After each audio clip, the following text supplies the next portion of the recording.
Hey guys, जय श्री कृष्ण, राधे राधे। स्वागत है फिर से एक नए व्लॉग में। तो आज है गुरु पूर्णिमा, यानी कि गुरु और शिष्य का दिन है आज। तो आप सबको तो पता ही होगा कि गुरु का हमारे जीवन में कितना महत्व है और गुरु का हमारे जीवन में स्थान क्या है। तो सबसे पहले तो आपको गुरु पूर्णिमा की हार्दिक हार्दिक शुभकामनाएं। और गुरु पूर्णिमा के बारे में आज आपको थोड़ा मैं बताऊंगा जितना मेरे को पता है। तो गुरु पूर्णिमा एक मतलब कि जब वेद व्यास थे तो वेद व्यास जी के जन्मदिन पर गुरु पूर्णिमा मनाई जाती है। वेद व्यास जी ने पूरे वेदों को संकलित करके महाभारत जैसे बड़े बड़े वेदों की रचना की थी। और महाभारत जैसे महान ग्रंथों की रचना की है। और वेद व्यास जी जो हैं वो बहुत पहले थे, तो तब से ये गुरु शिष्य की परंपरा चालू है और तब से चली आ रही है। और गुरु किसे कहा जाता है, तो गुरु ना ही केवल जो स्कूल कॉलेज में हमें पढ़ाते हैं उसे, लेकिन हमें जो सच्चे मार्ग पर ले जाए, हमें आगे बढ़ाने की शिक्षा दे और आगे बढ़ने में हमारी मदद करे, वो हर एक पर्सन जो होता है वो हमारे लिए गुरु होता है। जैसे कि सबसे पहले गुरु तो हमारे माता पिता हैं, क्योंकि हमें माता पिता जन्म देते हैं, तब से हमें आगे बढ़ना है, लाइफ में क्या करना है क्या नहीं करना है, कौन से मार्ग पे चढ़ना है, कैसी संगति करनी है नहीं करनी है, बहुत सारा हमें ज्ञान देते हैं। इसलिए सबसे पहले गुरु हमारे माता पिता है। और दूसरे स्थान पर आते हैं हमारे जो आचार्य होते हैं, शिक्षक होते हैं।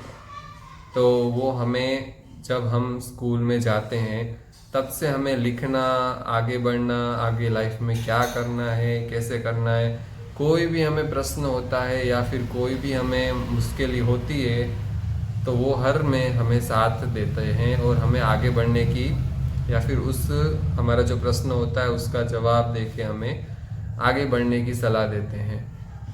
और कोई भी गुरु ऐसा नहीं होगा कि जो ऐसा चाहे कि उसका शिष्य आगे ना बढ़े। हर गुरु का एक सपना होता है कि उसका शिष्य या फिर उसका विद्यार्थी जो है वो हमेशा आगे बढ़ता रहे और प्रगति करता रहे। तो गुरु पूर्णिमा में गुरु का जो अर्थ है वो गुरु नाम के मतलब गुरु जो शब्द है उसी में छुपा हुआ है। गुरु का मतलब होता है कि अंधकार रूपी जो हमारे अंदर अज्ञानता रूपी अंधकार है उसको दूर करके प्रकाश लाना। गु का मतलब होता है अंधकार और रू का मतलब होता है प्रकाश, यानी कि अंधकार रूपी जो हमारे अंदर है, अज्ञानता रूपी अंधकार है, उसको दूर करके प्रकाश की ओर हमें ले जाना है, वो गुरु हमारे लिए करते हैं। और गुरु का स्थान विशेष है, गुरु को भगवान के समान माना गया है। इसके लिए एक श्लोक भी है, बहुत ही प्रचलित है। गुरुर् ब्रह्मा गुरुर् विष्णु गुरुर्देवो महेश्वर, गुरुर साक्षात परम ब्रह्म तस्मै श्री गुरुदेव नमः। इसका भावार्थ होता है कि गुरु जो है वो ब्रह्मा के जैसे सृजन करता है। जैसे ब्रह्मा जी ने सृष्टि का सर्जन किया था, वैसे ही हमारे माता पिता हैं जो हमारे गुरु हैं वो। और जैसे गुरु ब्रह्मा गुरुर विष्णु, विष्णु भगवान ने जैसे पूरी सृष्टि को संभाला था, वैसे ही हमारे गुरु भी संभालते हैं। और गुरु शिव की तरह मतलब शिव की तरह भी है, इसलिए गुरु को परमात्मा के सामने परमात्मा के साथ ही माना गया है। उन दोनों का स्थान बहुत ही महत्वपूर्ण है और हमारे जीवन में सबसे पहला रोल होता है गुरु का। तो गुरु पूर्णिमा के दिन अपने गुरु जो स्कूल कॉलेज में है उन सबको मिलना चाहिए, उसके चरण स्पर्श करने चाहिए, उससे आशीर्वाद प्राप्त करना चाहिए, क्योंकि उसने हमारे जीवन में बहुत मदद की है, हमें आगे बढ़ने की शिक्षा दी है और हमेशा हमारा साथ दिया है और हमारा अच्छा हो ऐसा ही सोचा है। और प्राचीन समय में भी बहुत गुरु शिष्य के जो हैं वो उदाहरण हो गए, जैसे कि श्री कृष्ण और अर्जुन। श्री कृष्ण गुरु थे और अर्जुन उसका शिष्य था। जैसे महाभारत जब चल रहा था तब अर्जुन को श्री कृष्ण ने कर्म क्या होता है उसके बारे में पूरी भगवद गीता जो अभी हम पढ़ रहे हैं वो पूरी उसने कृष्ण भगवान और अर्जुन के बीच का संवाद है जो उन्होंने समझाया था अर्जुन को। और द्रोणाचार्य और अर्जुन का भी एक अच्छा उदाहरण है। द्रोणाचार्य जी का शिष्य था अर्जुन।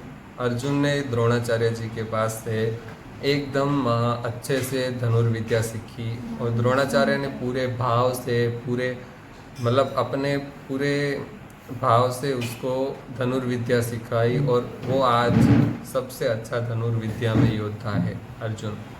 और उसके बाद हम आगे और भी देखें तो द्रोणाचार्य और एकलव्य हैं। एकलव्य ने मन से द्रोणाचार्य जी को गुरु मान लिया था, और द्रोणाचार्य जी को बिना देखे धनुर्विद्या सीखी थी। और उसने सिर्फ मूर्ति एक द्रोणाचार्य जी की थी जो अपने पास रखी थी, उसी से पूरी विद्या उसने सीखी थी। और राम हैं, उसके गुरु विश्वामित्र। ऐसे तो बहुत सारे इसमें उदाहरण हैं। और अभी थोड़ा पीछे पीछे जाए तो स्वामी विवेकानंद और उसके गुरु रामकृष्ण परमहंस। ये भी रामकृष्ण परमहंस ने भी स्वामी विवेकानंद जैसे संतों को बनाया, और हमें उससे कितना सारा सीखने को मिला है। और हमारे भारत देश में ऐसे संत भी बने। संत बनने के पीछे एक गुरु का ही हाथ है, या फिर कामयाबी के पीछे या आगे बढ़ने के पीछे एक गुरु का ही हमेशा हाथ है। क्योंकि गुरु हमारे जीवन को, जैसे कुंभार होता है वो घड़े को चढ़ता है और उस पे मार मार के उसको सही करता है, पूरा एकदम अच्छे से बनाता है।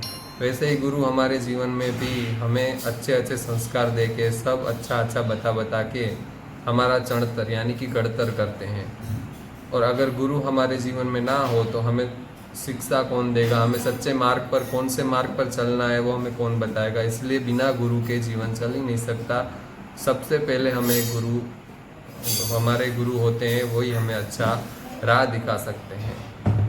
और उसके बाद जैसे अभी सोशल मीडिया सबसे ज़्यादा चल रहा है, सब इंस्टाग्राम फेसबुक वगैरह में है, तो उससे कैसे बचना है, उसमें क्या नहीं करना है, वो सिर्फ हमें हमारा गुरु ही बताएगा। गुरु एक माता पिता के समान होता है, जो हमें कोई और हमारा अच्छा नहीं सोचता। लेकिन गुरु जो है एक वो ऐसा व्यक्ति है, ऐसा पात्र है कि जो हमेशा हमारा अच्छा ही सोचता है और हम आगे बढ़े ऐसा ही सोचता है। कोई और होते हैं तो वो तो अपने बारे में ही सिर्फ सोचते हैं, लेकिन गुरु पूरे प्रेम भाव से यही सोचते हैं कि हम आगे बढ़े, अपने जीवन में कामयाबी हासिल करें और अपने जीवन में सुखी रहे और आगे बहुत ही प्रगति करें। तो बस मैं इतना ही कहना चाहता था, मुझे जितना पता था उतना बताया। इसमें अगर कोई गलती हो या कुछ रह गया हो या गलत हो तो आप कमेंट करके बता देना। और आपको गुरु के बारे में क्या पता था और हैप्पी गुरु पूर्णिमा सब कमेंट में लिख देना। आज के लिए बस इतना ही, मिलते हैं नेक्स्ट व्लॉग में। तब तक बाय बाय, जय श्री कृष्ण, राधे राधे।